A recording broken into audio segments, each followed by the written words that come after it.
Jirra jirtu daawwattoonni YouTube chaanalii Jundii Teek baga nagaan gara chaanala kiyyaa dhuftan jechaa yoo haaraa taatan chaanala kiyya subscribe godhuun dagatina har'aan tana viidiyoo bareedu takkaan isinii qabadhee dhufe. Viidiyoon har'aan tana isinii qabadhee dhufe akkaataa Microsoft Office 2024 online irraa itti gabbuufannuu fi akkasuma akkaataa Microsoft Office 2024 kompiitara keenyaatti itti fe'achuu dandeenyu step-stepidhaaniin isin agarsiisa. Akkasuma soofteera kana haala kamiin activate godhuu akka dandeenyu step-stepiin isin agarsiisa. Walumaan gabbuufnee walumaan gara kompiitaraa feenee walumaan ammoo activate gochuudhaan isin agarsiisa jechuudha.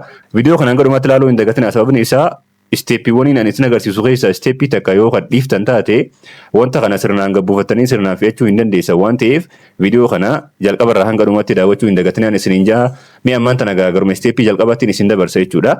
Steppiin inni duraa maali yoo jettan Microsoft Office 2024 kana gabbuufachuudhaaf jalqaba Office kana dura kompiitara irraa qabdan delete gochuu qabdan jechuudha. Tarii kompiitara keessanirra Office kana dura jiru Office 2016 ta'uu danda'a.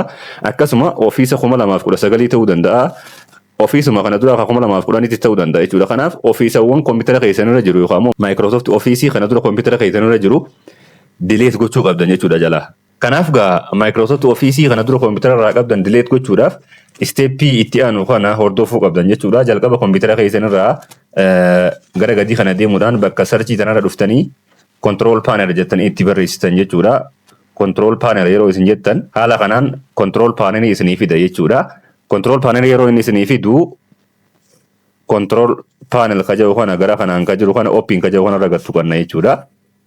Open kaja'u yeroo gattu kannu control panelin haala kanaan nuuf bana jechuudha. Kanaaf iddoo kanarraa kan nuti application kana dura kompiitara irraa qabnu iddoo kanarraa delete goona jechuudha. Iddoo kanarraa kompiitara irraa delete firraa godhuu dandeenya. Kanaaf erga asirra dhufnee booda itti aansuudhaan as keessaa programs and features kaja'u kanaatu jira. Programs and features kaja'u kanarra gattu qannaa jechuudha. Yeroo isarra gattu qannu akkuma isin agartan kana programa isin kompiitara keessanirraa qabdan isiniif fida jechuudha. Kanaaf nuti maal barbaanna Microsoft Office Professional Plus 2024 kaja'u kana kompiitara irraa hin qabaan ammaan tana kana dura fe'adhee waan hin jiruuf kanaaf Microsoft Office Professional Plus 2024 kana delete gochuun qabaa jechuudha. Okay? Akkasuma isinilleen Office kana dura qabdan 2019 ta'uu danda'a, 2016 ta'uu danda'a, 2010 ta'uu danda'a delete gochuu qabdan jechuudha iddoo kana dhuftanii. Kanaaf amma kiyya kana fakkaata asirratti yeroo dhufu irratti click gochuudhaan haala kanaan yeroo inni gurraachamu gara gubbaa kana uninstall kaja'u kanaatu jira. Uninstall kaja'u kanarraan gattu qadhaa jechuudha. Yeroo irra gattu qaddu yes kaja'u irraan gattu qadhaa. Ready to uninstall naan jaa ergasii uninstall kaja'u kanaan tuqaa jechuudha. Akkuma isin agartan kana uninstalling jechuun jira. Kanaaf haga inni uninstall godhee application kana kompiitara keessanirraa buusu ni eedan jechuudha. Sa'aatii xiqqoodhaaf daqiiqaa baay'ee hin fudhatu inni nuyi. Kanaaf sa'aatii xiqqoo keessatti uninstall firraa gootanii jechuudha. Appii kana duraan jira jiru uninstall yoo gootan malee haaraa gubbaadhaan fe'uu hin dandeessa waan ta'eef har'aan tana akkaataa itti Microsoft Office 2024 yookaan ammoo isa update isa latest ta'e kana akkaataa itti kompiitara keenya irratti install gochuu dandeenyuun isin agarsiisa jechuudha. Akkuma agartan kana daawwattoota kiyyaa Microsoft Office kun dan uninstalling jira. Uninstall godhee jira jechuudha. Kanaaf kompiitara keenya irraa badee jira. Kana close kaja'u kana argattu gochuudhaan erga cufnee booda ammallee garam deebina iddoo biraa jiraachuu danda'a waan ta'eef iddoo biraa setting keessa seennee barbaanna ammallee jechuudha yoo hafee jiraate kompiitara irratti. Kanaaf iddoo bakka searchii kana argattu gochuudhaan setting kaja'u barreeffannaa. Setting yeroo barreessinu haala kanaan setting nu dhufa. Kanaaf open jennee irra gattu qannaa jechuudha setting. Yeroo setting irra gattu qannu haala kanaan nuuf fida. Ergasii systems kaja'u kana irra gattu qannaa. Setting jala systems kaja'u kana irra yeroo gattu qannu haala kanaan nuuf fida. Itti aansee apps kaja'utu jira. Gara gadii kana yeroo deemnee ilaallu gara gadii kana apps kaja'utu jira waan ta'eef apps kaja'u kana irra gattu qannaa jechuudha. Asumaan gara kanaan apps kaja'u kana irra gattu qannaa. Kanaaf apps kaja'u irra yeroo gattu qannu applicationiiwwan jiran installed apps kaja'u kun haala kanaan nu dhufa jechuudha. Kanaaf appiiwwan jiran haala kanaan nuuf fida. Appii kana keessa Microsoft Officein jiraachuu isaa check godhuu qabna jechuudha. Yoo jiraate uninstall goona waan ta'eef Office jennee itti yoo barreessine fakkeenyaaf we couldn't find anything to show here jaa. Kanaaf Officein as keessa hin jiru waan ta'eef if duba deebina. Ammallee if duba deebi'uudhaan iddoo biraa ilaallaa. Iddoo nuti ilaallu this PC kanarra seenuudhaan okay this PC kaja'u kanarra seenuudhaan local disk C kana keessa seennee office yoo jiraate as keessa illee office delete godhuu qabna jechuudha. Kanaaf gaa amma local disk C keessa yeroo seennu local disk C keessa office hin argine akkuma isin agartan kana hin argine. Okay, kanaaf we are good to go jechuudha. Haala kanaan gara step itti aanutti deemuu ni dandeenya.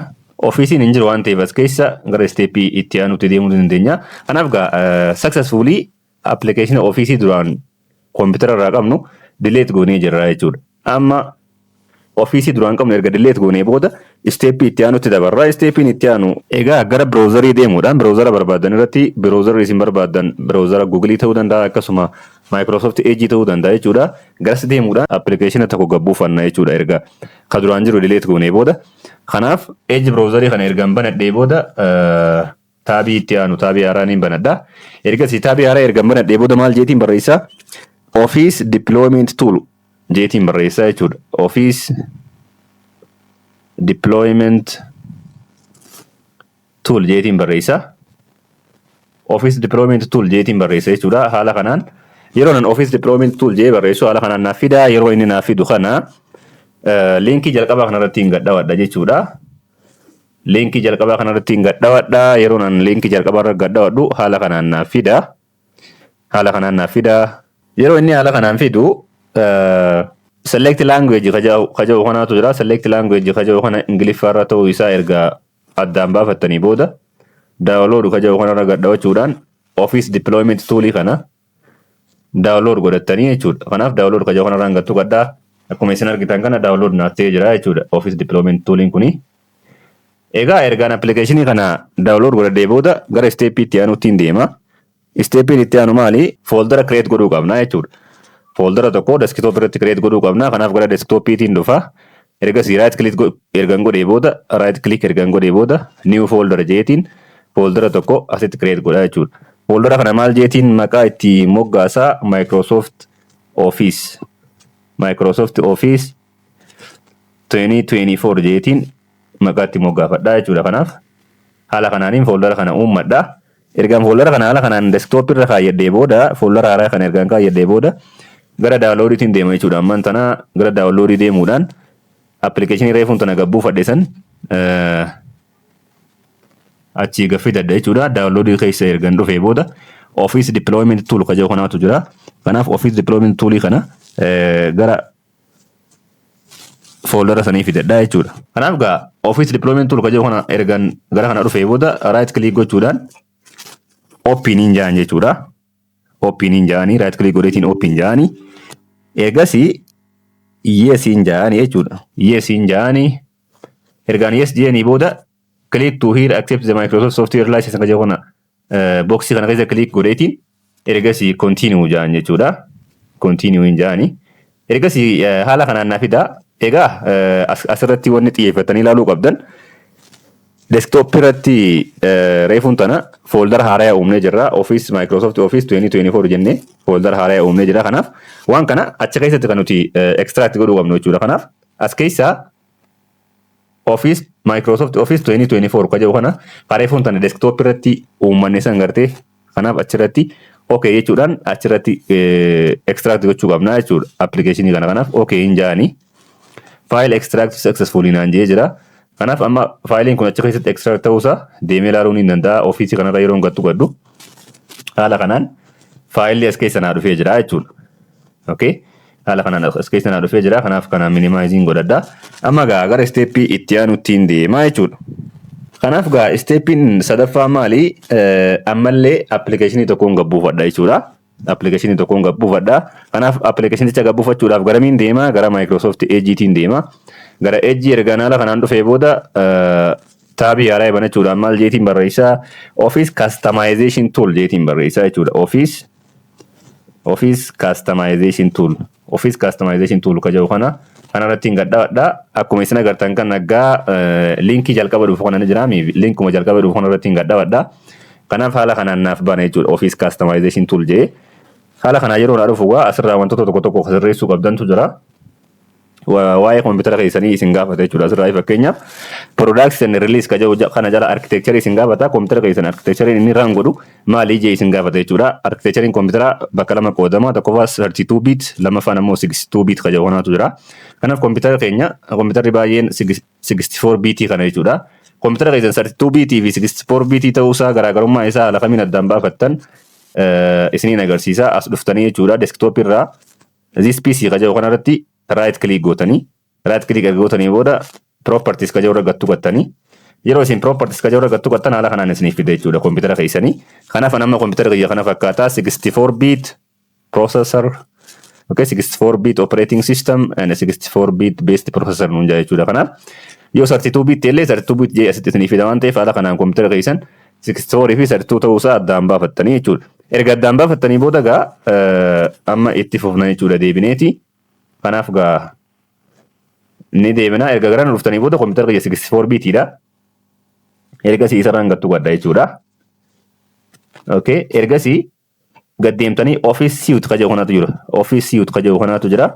Office Suite kan jedhu kana jala gad dhuftanii asirratti kilik yeroo gootan Office Microsoft Office adda addaa isiniif fide jechuudha. Kanaaf nuti kan barbaannu ammaan tana maali? Office LTSC Professional Plus 2024 kan jedhu kana barbaanna jechuudha. Kanaaf Office LTSC Professional Plus 2024 Volume License kan jedhu kana barbaanna jechuudha. Okay? Kanaaf isa kana godhannaa isarra gattuqannaa jechuudha. Isarra gattuqannaa. Egasii gara gadii gad deemnaa warra kana akkuma jirutti itti dhiisuudhaan gara gadii gad dhufnaa. Inni kun Office LTS 2024 Perpetual Enterprise akkuma jirutti itti dhiifna. Inni kun latest akkuma jirutti itti dhiifna jechuudha. Kanaaf apps kan jedhu kana keessa dhufneeti. Appii barbaannu appii akka gabbuu hin barbaanne fakkeenyaaf access kana hin barbaadda yoo ta'e haala kanaan off godhuu dandeessanii. Waan nootii hin barbaadda yoo ta'e haala kanaan off godhuu dandeessanii. Okay, PowerPoint definitely namni hundi ni barbaada. Word illee definitely namni hundi ni barbaada. Excel ni barbaada. OneDrive desktop kanallee hin barbaada yoo ta'e haala kanaan off irraa gootan jechuudha. Outlook illee yoo hin barbaadan ta'e haala kanaan off irraa gootanii publisher kan jedhu kanallee an off hin godha akka kiyyetti jechuudha. Kanaaf appii akka kanaan barbaadanii ergasii irra gaddeemnee language kan jedhu keessa dhufna jechuudha. Language kan jedhu keessa dhufuudhaan language filannaa. Select primary language kan jedhu kana jala languagein keenya maal ta'uu qaba? English United States kan jedhu ta'uu qaba jechuudha. Kanaaf languagein keenya English United States erga goonee booda haala kanaan finnee jirra jechuudha ammaan tana. Ergasii warra kaan akkuma jirutti itti dhiifnee maal goona? Export kan jedhu kanarra gattuqannaa jechuudha. Export kan jedhu irra gattuqannaa. Kanaaf exportiin jaanii export kan jedhu yeroo gattuqadhu haala kanaan naaf fida jechuudha. Default file format jee haala kanaan naaf fida. Isa keessaa ka jalqabaa keep current setting ka jedhu kanarra gattuqachuudhaan ergasii okay ka jedhu kanarra gattuqadhaa jechuudha. Keep current setting ergan jeeni booda okay ka jedhu kanarra gattuqadhaa. Export configuration to XML ka jedhu kana haala kanaa yeroo isinii fidu I accept ka jedhu kanarra gattuqattanii ergasii file naming kun configuration ka jedhu kana ta'uu qaba. Kanaaf configuration kan jedhu kana file name akka ta'u erga itti dhiiftanii booda isa kana akkanuma bira kuttan jechuudha file name waan ta'eef. Ergasii export kan jedhu kanarra gattuqattanii jechuudha.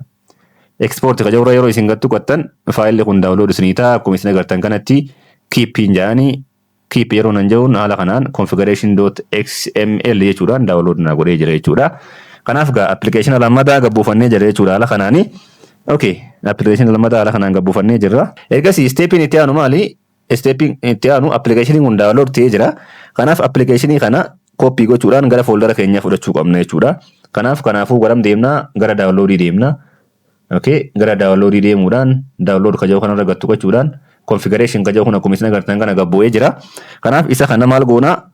Copy godhannaa jechuudha. Right click gochuudhaan application kana copy godhannaa. Ergasii garam deemna? Gara desktop deemuudhaan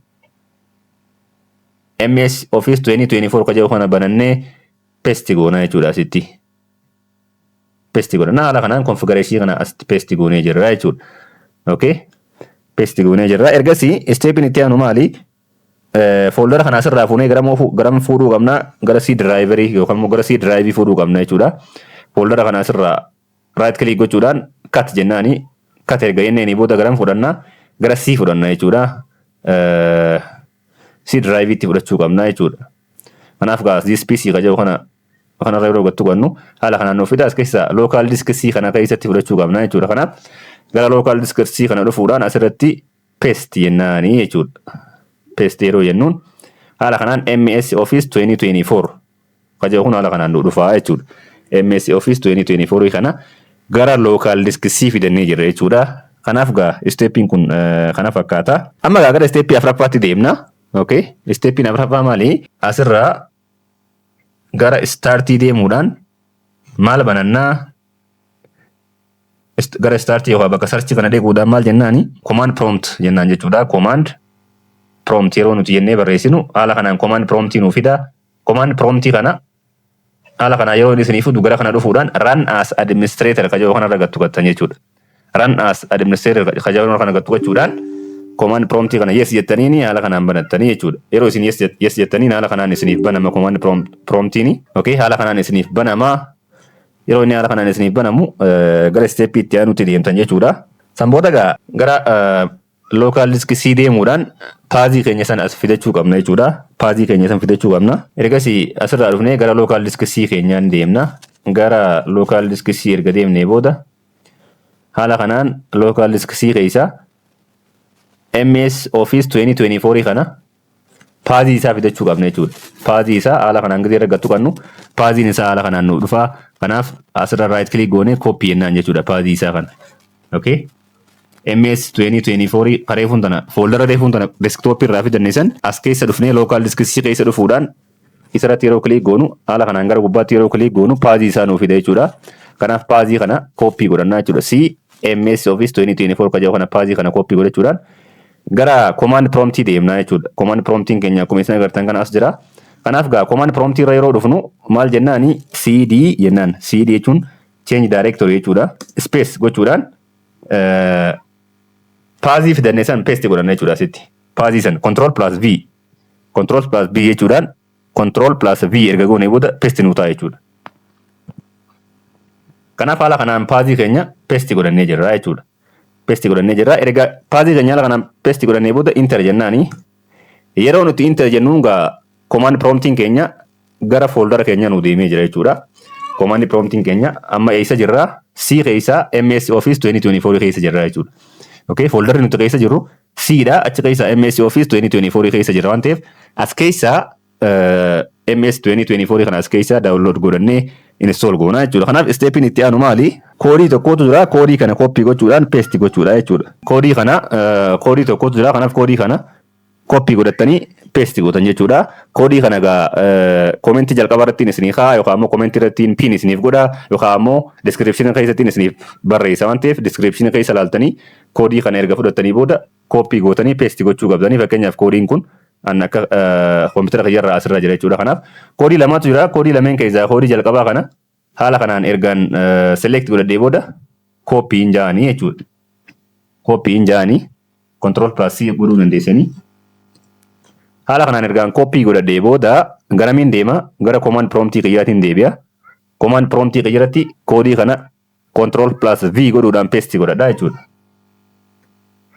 Haala kanaan paste yeroo nan godhadhee enter jedhuun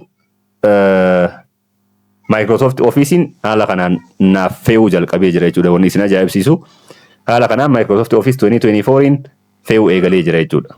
Kanaaf gaa hanga inni Microsoft Officein hanga inni download godhu ni eeyda yeroo xiqqoo fudhata waan ta'eef haga inni download godhu ni eeydanii ergas booda waliin deebinaa jechuudha. Egaa daawwattoota akkuma isin agartan kanatti egaa Officein keenya download ta'ee install ta'ee xumuramee jira jechuudha. Maal jaamman tana you are all set jedhee xumuramee jira jechuudha. The Microsoft 365 and Office apps are installed on your computer jedhee jira.